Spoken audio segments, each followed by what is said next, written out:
Hi everyone, it is time for the weekly video. It is just before 9 AM on a Tuesday when I'm recording this. We seem to have a good response to the lengthier video last week. Thank you, I appreciate that. If you're new to the channel, feel free to like and subscribe. There are now videos going up every, I think, Sunday or Monday with the podcast episode for the week. Although we have a massive back catalogue you can find on the podcast site, on iTunes and various podcast platforms, I think we only go back about 30 episodes.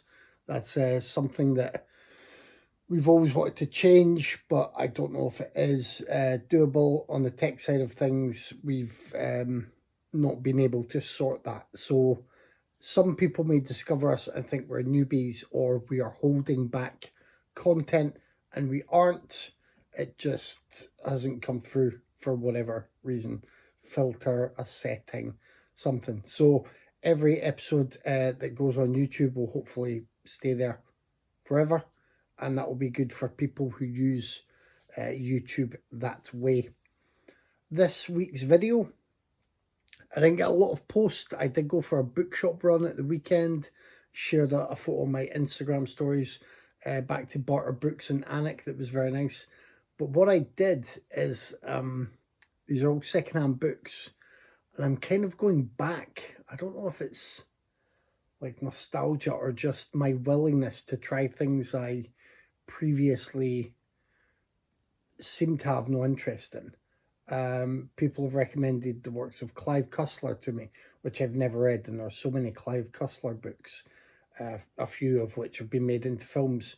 There are the I remember enjoying the couple of John Grisham books that I read, so I've gone back to the start of those, so I picked up a couple of those.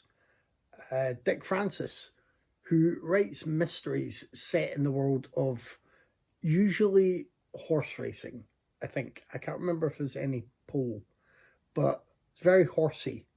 But they're good, really good mysteries, and you learn a few of the terms as he writes out the tale. I read one or 2 years ago and enjoyed them, so I got about 3 or 4 omnibuses of his works. So I highly recommend them. A couple of Sean Hudson books, an R. Richard Lehman book, Island, I think it was. And finally, to keep Dave happy, I picked up Carol by Patricia Highsmith. I couldn't see any Ripley tales on the shelves. I was looking, but I couldn't find that. I may pick it up on Audible. I don't know. I just finished my last Audible book. That was a Sean Hudson book called Relics, which is absolute pulpy trash. And I love it. I first read it as a teen, so it really appealed to me then. It was fun to listen to it. And I've just started Meg on there, because that's a pretty easygoing read on Audible.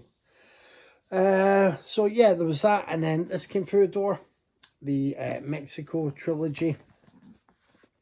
El Mariachi, Desperado, Once Upon a Time in Mexico. Nice little book in there. I mean, if you know Robert Rodriguez, then you know these. I changed the covers around. I prefer these covers. And Arrow have seemingly upgraded the films, but transported, I think, most of the extras over, because Rodriguez was really good at doing extras on his movies, whether it was film school, whether it was cooking school, whether it was just little featurettes, which is why I held on to the old box set for so long, the DVD Mexico trilogy box set. But I've upgraded. I think I'll be able to move that along, and I look forward to revisiting those. I think I've mentioned before, I've certainly mentioned the tape of trailers, the VHS tape of trailers that Empire Movie Magazine used to give away once a year. And for 2 or 3 years, that was my thing, because I couldn't get to the cinema that often. It was too far away. I didn't have the transport. So I would rewatch these trailers. And one year, they had a Desperado on there.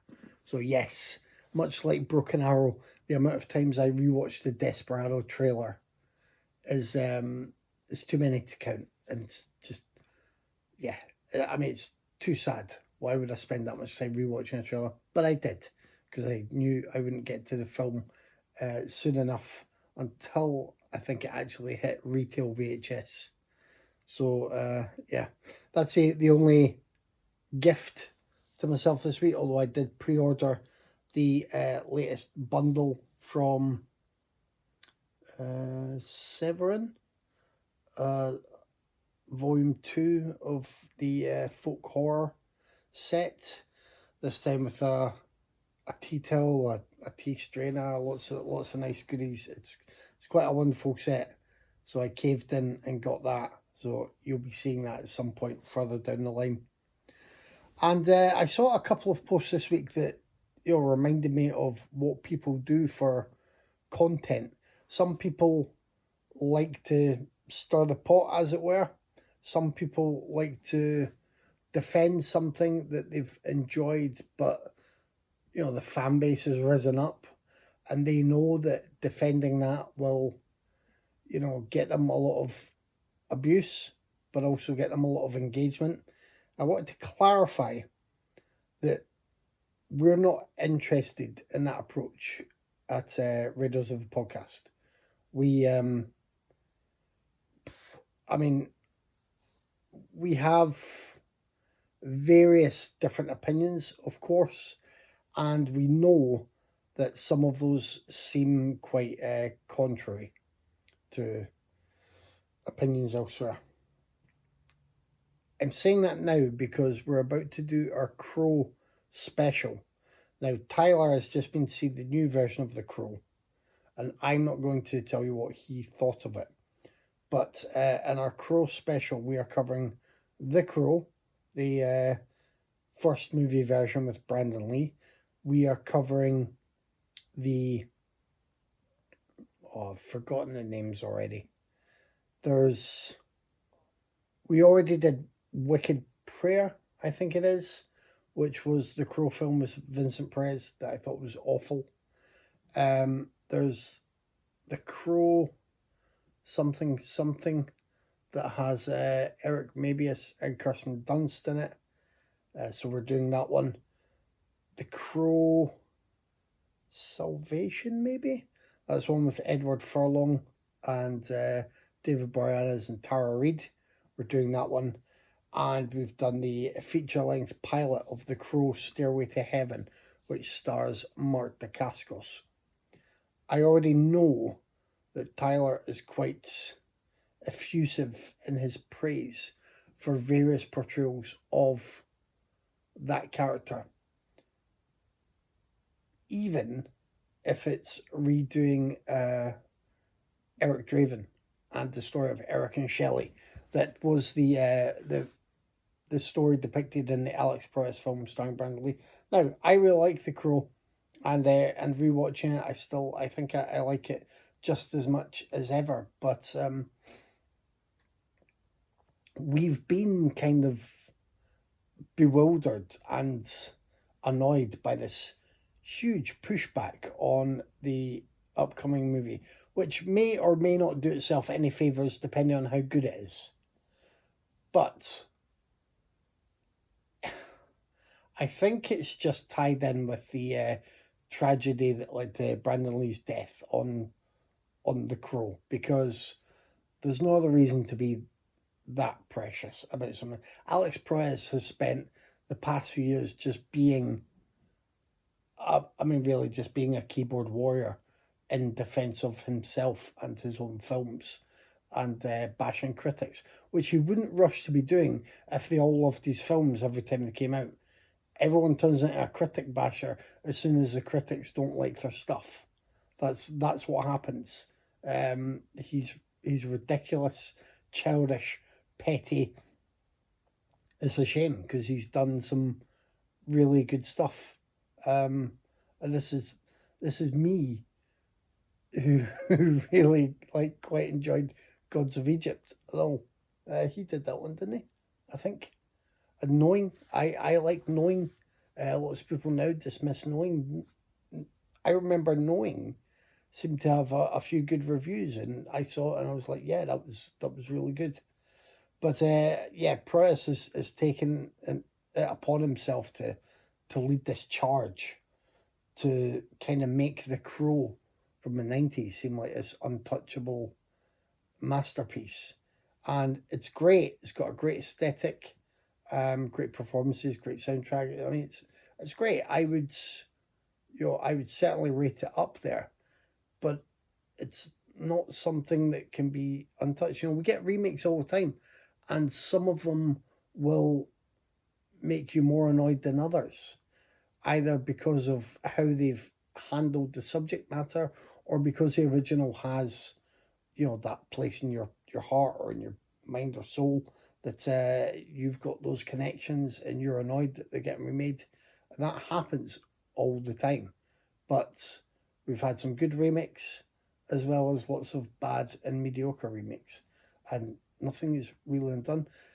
And as Tyler said, they're doing this, the Crow remake, and people were saying you can't do it, or the Eric and Shelley story shouldn't be done, blah, blah, blah. Every different incarnation of Batman is still Batman.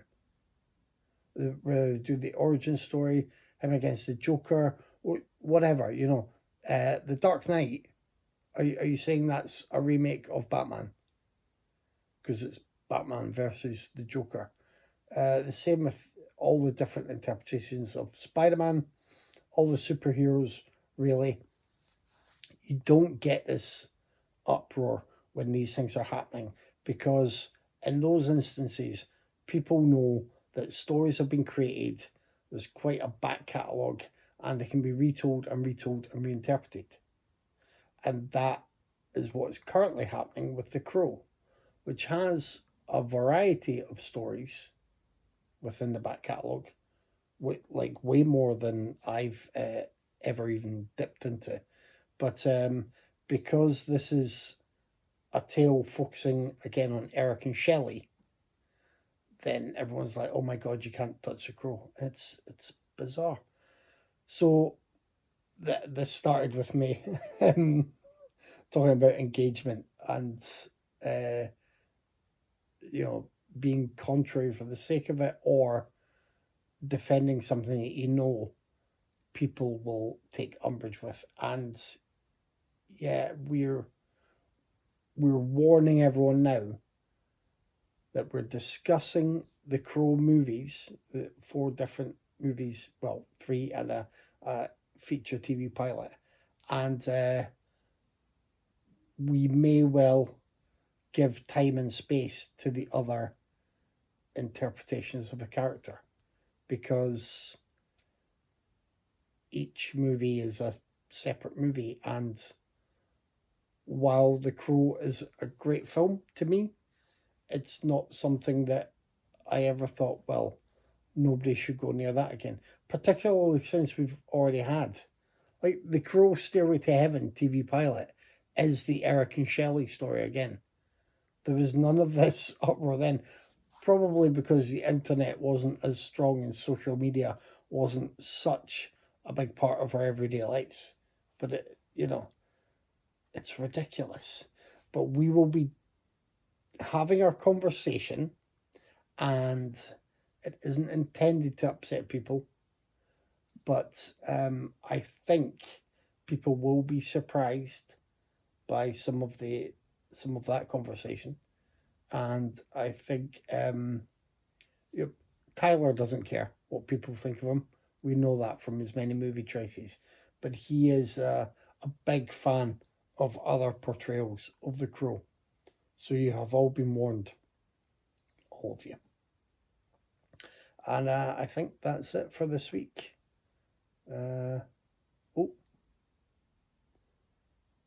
Suddenly I heard a tapping, as of someone gently rapping at my chamber door.